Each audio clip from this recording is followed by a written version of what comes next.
3 reasons most of you are never going to be rich. 1, you do not identify opportunity. This is the first thing you do not do. You do not pay attention to the world around you. You just live in your little bubble. You're too busy arguing with your ugly girlfriend, too busy stressed out about some dumb shit, too busy sleeping in. You don't pay attention. You're not perspicacious. This is why you miss opportunities. It's the first reason you're never going to be rich. Second reason you're never going to be rich. Don't buy a house. Rent a house.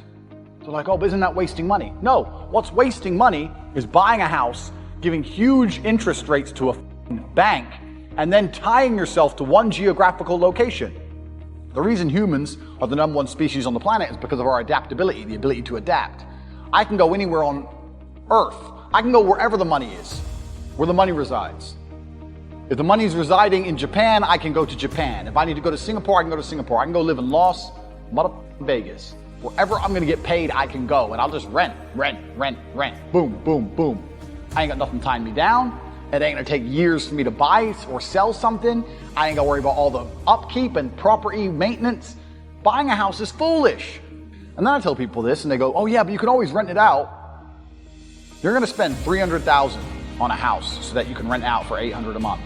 And then every time the boiler breaks, you're gonna spend $500 fixing the boiler. And they're gonna damage your house. And by the time they leave, you're gonna need a whole bunch of repairs. And they're gonna be calling you all the time for hassle and stress if they even pay their rent on time. You think that's a good spend of $300,000? 3, the third and most important reason you're never gonna be rich is because you do not have a plan. You do not have a plan to get rich. Nothing good has ever happened on accident. Have you ever met a guy who's just got covered in muscle, he's got a 6-pack? You're like, hey bro, how'd you do that? You've been going to the gym. No man, it was just an accident. Oops. No, he built that body purposefully. He did things specifically to get the results he desired. He ate a specific way. He trained a specific amount. He knew exactly what he was doing. Every rich person knows exactly what they're doing. People who are making money know exactly how to do it. You're sitting there saying, I want to be rich. You don't even have a plan to get rich. One of the only things in this world you can control is your state of mind. You can't control the weather. You can't control other people. You can't even control your health. You might get a brain hemorrhage, or you might get hit by a bus. You might get assassinated. One of the very few things in the world you have genuine control over is your state of mind. You decide if you're a disciplined person. You decide if you're a happy person. You decide if you're a depressed person. These are things that in real time you can affect in your brain. This is all you can control on Earth. If you can't control that, then you're just a feather in the wind.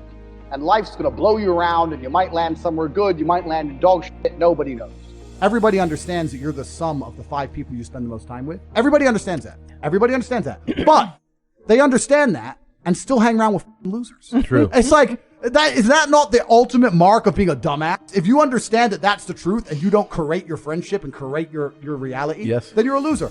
All the people out here who sit there and go, yeah, you're the sum of the 5 people you hang around with the most, yeah, and then go hang around with dickheads. You're an idiot. But most people are like that. Yeah, because they're idiots, right? You have to curate your reality, and there's nothing wrong with saying to people, you know what, I've outgrown you. You know what, I'm on a different path to you. You know what, X, Y, Z. Sometimes you got to cut people off, because if you don't curate your reality, they infect your energy. I have a saying, and it's not a very remarkable saying, but I use it all the time. And that's dumb shit leads to dumb shit. So when I'm around people who do dumb shit or unprofessional things, or they're not smooth, or they don't get their shit right, or they're negative, I refuse, because it comes true. Yeah. It's like you make it true. If I hang around with your stupid ass long enough, all the stupid shit you're talking about is going to happen to me. Yeah. So it's like you speak it into existence. Yes. So I refuse to be around it. Dumb shit leads to dumb shit. Everyone I talk to is such a fucking winner that when I sit around, all I can do is accidentally win. Yeah. It's like, oh, bam, more money. You have to be very, very selective, and you have to very, very carefully curate your reality.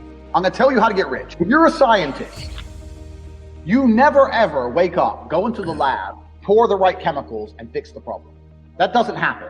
You go into the lab, you try some shit, it fucks up. You try some new shit, it fucks up. And you keep fucking around until something kind of works. So mistakes, eventually something goes well. So I say this to people, look, how many ways have you tried to earn money? You earn money X way. How many other ways have you tried? Because you need to try a whole ton of ways, and you got to make a bunch of mistakes like a scientist does to find the thing that works. And everyone's heard this before, right? And then they'll say they have 2 hurdles to doing that. 1, they're lazy. And 2, they'll say, well, I have ideas, but I don't know how to start. Or I have ideas, but I need money to start.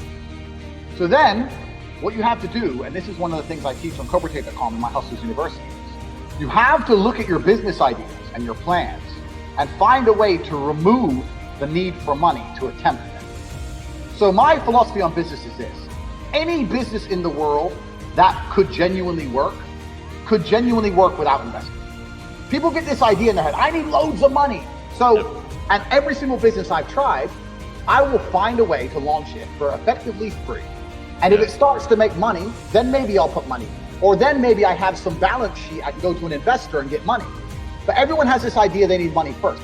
If you were in a room with ice cream experts and all they talked about was ice cream, how to make it, how to store it, how to move it, the different flavors, the size of the cartons it's in, how much it costs to produce, if all they talked about was ice cream and you were in that room, sooner or later, when someone comes to you to ask you something about ice cream, you're going to know the answer. Yeah. But you're going to accidentally know some shit about ice cream. If you're in a room of people who only talk about money, so you need to be around people who are about it. And the problem is with the people out here, everyone has a dream, but not many people have a plan. A dream and a plan are different things. When you say to guys, do you want to be rich? Yeah, I want to be rich. How will you get rich? One day when a ship comes in. So you can have a dream with no plan. When's the last time something fantastic has ever happened on accident? Rich, you need a plan to get rich, right? Most people everyone out there has a dream, but very few people have a plan. Yep. If you're surrounded by people who have a plan to get rich and you provide value to them in some way, because they're not going to drag you up if you ain't doing nothing, because that's what friendship is. Friendship is value exchange. Yeah. If you provide value to them, sooner or later you're going to begin to make money. Let me tell you something. When I was broke, and like I said, I have a bunch of money now. I was broke. This is not like I was broke, but from like a middle-class family. I was broke, single mother, public government housing, no car. I had to run to the gym, broke. When I was flat broke, the only of my friends I'd sit around and talk to were my friends who would talk about money. The guys who would sit and talk about video games or sit around and talk about football, I wouldn't hang around with them. I only used to sit and talk to my friends, talk about money. None of us had any money, right? But if we walked into a coffee shop and we bought coffee, we would then sit there over our coffee and analyze, how did this coffee shop make us give them our money? Because that's what's happened. We've given our money to this coffee shop. Why? Did we really want coffee? Where is it located? Is it a convenient location? Is it because of the brand of the coffee? Is it because the waitress is cute? Why are we in this particular coffee shop? Why didn't we go to that one? Why are we in this one? If we were to open up a coffee shop next door, how could we outcompete this one? What's the rent for this place? What's the margin on a cup of coffee? Everyone in here's a man. If you notice, everyone in here's a man in a business suit. Why is the person serving not a hot girl? Why is it a guy? Do they sell sandwiches? Do they sell cake? Like, start to actually think. Think about the money. And then if you do that every single time you spend money on anything, you're going to end up realizing there's tons of gaps. There's gaps in the market everywhere. You'll start to sit there and go, you know what? I could open up a coffee shop right next door to this fucking coffee shop. Change this, and this, and murder this place. But people don't think about it. People just give their money away all day, and it never even crosses their mind about how they were convinced to give their money away.